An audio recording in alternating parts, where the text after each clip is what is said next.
Hello and thank you for watching. This is Jennifer Bowman with Olympia Piano, and this is a short warm-up for beginner or elementary pianists in the key of E minor. We're going to do 5 different skills here, and this warm-up is based off of the MTNA, that's an American organization, Level 3 Music Literacy Program. So if you live in the US and you are preparing for that exam, you can use this video to help you prepare. If you are not in the United States, this is a great warm-up no matter what if you are an elementary pianist. So the first thing we're going to do is we're going to play the E minor scale. Because this video is the minor key, we're going to be doing 2 different versions of the minor scale, so it's going to take a little tiny bit longer than the major version. E minor is what's called the relative of G major. So G major is a scale that uses these notes. So when we are finding the relative minor, all we're going to do is take that tonic note, we're going to march down 3 half steps, and we're going to play the same notes that we played in the G major scale, but we are going to start on E instead. And that's how we get the notes. So let's play that E minor scale 4 ways. What I just showed you is called the natural minor, and then we will also do what's called the harmonic minor. So let's do the natural minor first. The first way we're going to do it is in a tetrachord. That means no thumbs. So we're just going to place our fingers on those notes I just showed you and go up and down. Here we go.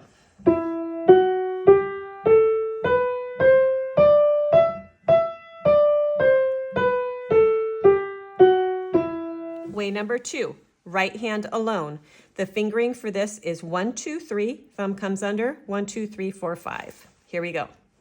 Thumb under. Back down. Finger 3 over. Same thing with the left hand. 5, 4, 3, 2, 1. Cross with 3.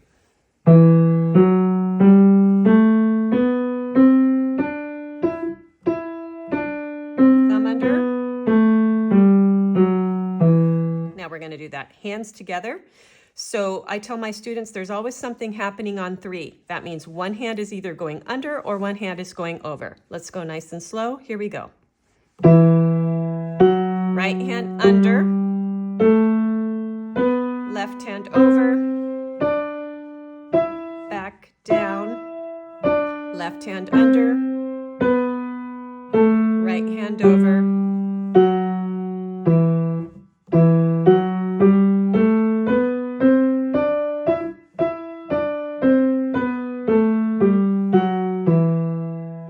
The other scale that we're going to go over is called the harmonic minor, and what we're going to do is we're just going to change the 7th note of the scale. We're going to move that up a half step, so it's going to leave a little bit of a gap here at the top. That's called the harmonic minor. We use that minor a lot for reasons pertaining to harmony. So let's go over the 4 scales one more time. Tetrachords first, so notice there's 2 black keys this time. Here we go.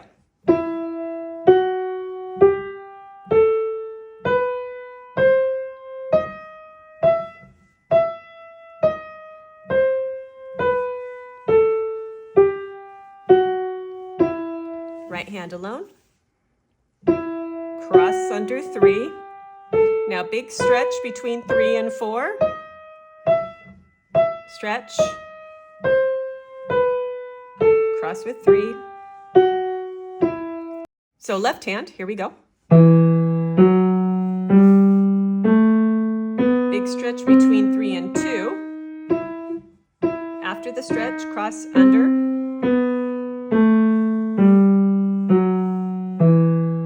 Hands together, here we go. Something always happening on 3. Right hand under,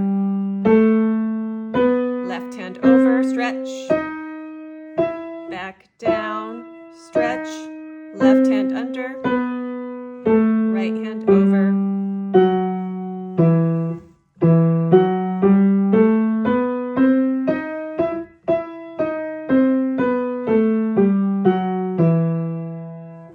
Now, the next thing we're going to do is we're going to play 2 chords of the scale, and we are going to use the harmonic version of the scale to create the chords. So Every scale has a bunch of chords that go with it, and you get the harmonies of that key by just making chords out of the scale notes. So using these notes, harmonic minor, we're going to find the 1 chord, which is the bottom note of the scale, the tonic, and then we're going to march up to the 5 chord, only using scale tones. And there's our 5 chord. Can you hear that the 1 chord is minor and the 5 chord is major? 1 tonic, 5 dominant. And then in the left hand, it's going to just feel a little bit different. We've got our 1 chord, E minor, tonic. Pinky will go where thumb was. Dominant, B major. Part 3 of the warm-up is called a chord progression. What we're going to do is we're going to take that 1 chord and we're going to take that 5 chord, but we're going to put them a little closer together. The other thing we're going to do is with this 5 chord, we're going to keep marching up the scale and we're going to add an extra note. We're going to make it into what's called a 5/7. See that interval is a 7th. And I don't know if you remember this, but when we did the 1 chord and the 5 chord, did you notice that the B was common to both of those? So what we've got to do when we have this 5/7 is we've got to find the version of this chord that has the B on the top. So I'm just going to take this B, put it on the top, and that's the version we're going to use. And in fact, we're not going to even play a 4-note chord. We're just going to leave out that and play a 3-note chord. All right, so that's called a 5/7. And so we're going to do a chord progression, which is chords in a certain order. The chord progression is 1, 5, 7, 1. So let's just go over that. 1 is our tonic, and then the thumb's going to slide down a half step, and we're going to play finger 5 where it is. Get that 5/7 chord and back.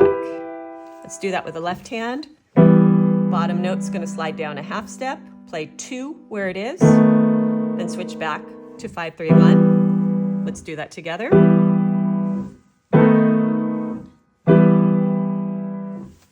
Part 4 of the warm-up.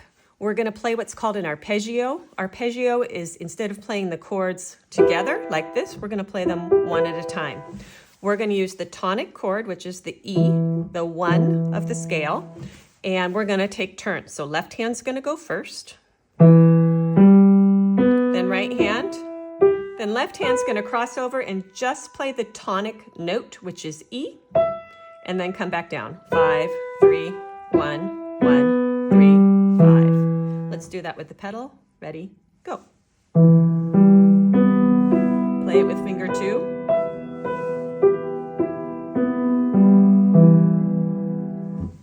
Part 5 of the warm-up.